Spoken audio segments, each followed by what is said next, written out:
ಸೋಪಾನ 7 ಮಹಾವೀರ ಮಹಾದರ್ಶನ ಶ್ರೀ ದೀಕ್ಷಾ ಕಲ್ಯಾಣ ಸಂಪುಟ ಕಾವ್ಯ ಡಾಕ್ಟರ್ ಲತಾ ರಾಜಶೇಖರ್ ಮೈಸೂರು. ಸೋಪಾನ 7. ಲಭಿಸುವುದೀ ಮಾನವ ಜನ್ಮವೋ ಮಹಾಭಾಗ್ಯದಿಂದಲೀ,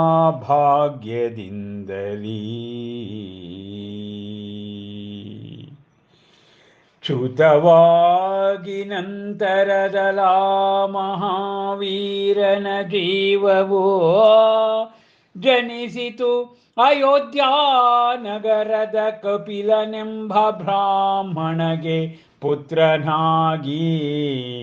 ಜಟಿಲನೆಂಬ ನಾಮದಲ್ಲಿ ಸಂಪಾದಿಸಿ ಬಳಿಕ ವೇದ ಸ್ಮೃತಿಗಳಲ್ಲಿ ಪಾಂಡಿತ್ಯವನು ತ್ಯಜಿಸಿ ಸಂಸಾರವನು ಸ್ವೀಕರಿಸಿದನವನು. ಆ ಸನ್ಯಾಸ ಮಾರ್ಗವನು ಬೋಧಿಸಿದನಾ ತರುವಾಯದಲ್ಲವನು ಜನತೆಗೆ ಕುಮಾರ್ಗವನು ಹೇಳುತ್ತಲಂತ್ವಾ ಜಟಿಲ ಆಗಮಗಳ ವಿರುದ್ಧಾರ್ಥವನು ಸಾಗಿದನವನು ಆ ಪತನದೆಡೆಗೆ. ಅಂತಾಗಿ ಮಾಡಿದರು ಅವನಿಂತ್ವಾ ಹಲವಾರು ದುರ್ಬರ ತಪಶ್ಚರ್ಯಗಳನ್ನು. ನಿಜದಲ್ಲಿ ಶೂನ್ಯವಾಗಿತ್ತವನ ಸಾಧನೆಯೋ ಇರದಿರಲವಗೆ ಸರಿಯಾಗಿ ಆತ್ಮ ಪರಮಾತ್ಮಗಳ ಪರಿಜ್ಞಾನವೋ. ಅಂತೆ ಕರಗಲವನ ಆಯುಷ್ಯವು ಪ್ರಥಮ ದೇವನಾದನು ಸ್ವರ್ಗದಲ್ಲವನು. ಆ ಬಳಿಕದಲ್ಲಿಯೇ ಮುಗಿಯಲಾಸೌ ಧರ್ಮ ಸ್ವರ್ಗದಲ್ಲಿನ ಆಯುಷ್ಯವು ಮಹಾವೀರನ ಜೀವಕ್ಕೆ.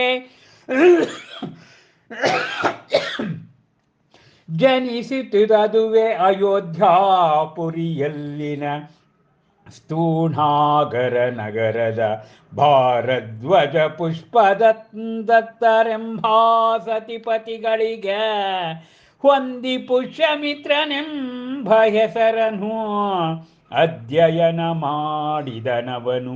ವೇದ ಪುರಾಣಗಳನ್ನು ತರುವಾಯ ಲಗ್ನವಾಗಿ ಕಳೆದನವನು ಸಂತಸದಿ ಕಾಲವನು. ದೀಕ್ಷಾ ಕಲ್ಯಾಣ ಸಂಪುಟ ಮಹಾವೀರ ಮಹಾದರ್ಶನದಲ್ಲಿ ಮಹಾಕವಿ ಡಾಕ್ಟರ್ ಲತಾ ರಾಜಶೇಖರ್ ಅವರು ಆ ಮನುಷ್ಯ ಪರ್ಯಾಯದ ಭವಚಕ್ರವನ್ನು, ಮಹಾವೀರರ ಭವಚಕ್ರವನ್ನು ಹೇಳ್ತಾ ಇದ್ದಾರೆ. ಆತ ಚ್ಯುತನಾಗಿ ಮಹಾವೀರನ ಜೀವ ಜನಿಸಿದಂತೆ ಅಯೋಧ್ಯ ನಗರದ ಕಪಿಲ ಎಂಬತಕ್ಕಂಥ ಬ್ರಾಹ್ಮಣನ ಪುತ್ರನಾಗಿ ಜನಿಸ್ತಾರೆ. ಅವನ ಹೆಸರು ಜಟಿಲ ಎಂಬತಕ್ಕಂಥದ್ದು.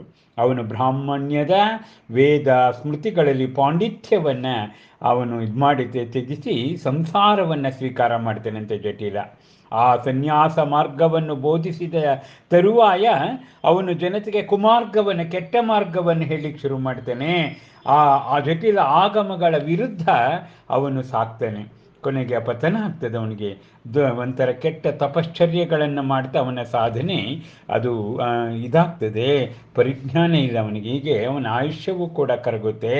ನಂತರ ಅವನು ಸ್ವರ್ಗದಲ್ಲಿ ಪ್ರಥಮ ದೇವನಾಗ್ತಾನಂತೆ. ಆ ಬಳಿಕ ಅಲ್ಲೂ ಕೂಡ ಅವನ ಸೌಧರ್ಮ ಸ್ವರ್ಗದಲ್ಲಿನ ಆಯುಷ್ ದೇವತೆಗಳು ಹೆಸರಿಗೆ ಮಾತ್ರ ಅಮರರು, ಅವ್ರಿಗೂ ಕೂಡ ಸಾವಿದೆ ನೋಡಿ. ದೇವತೆಗಳು ಮೋಕ್ಷಕ್ಕೆ ಹೋಗ್ಲಿಕ್ಕಾಗೋದಿಲ್ಲ, ಮನುಷ್ಯ ಜನ್ಮ ಪಡ್ಕೋಬೇಕು. ಇಲ್ಲೂ ಕೂಡ ಆ ಸ್ವರ್ಗದಲ್ಲಿನ ಆಯುಷ್ಯ ಅದು ಮಹಾವೀರನ ಜೀವಕ್ಕೆ ಅದು ಹೊರಟೋಗುತ್ತೆ.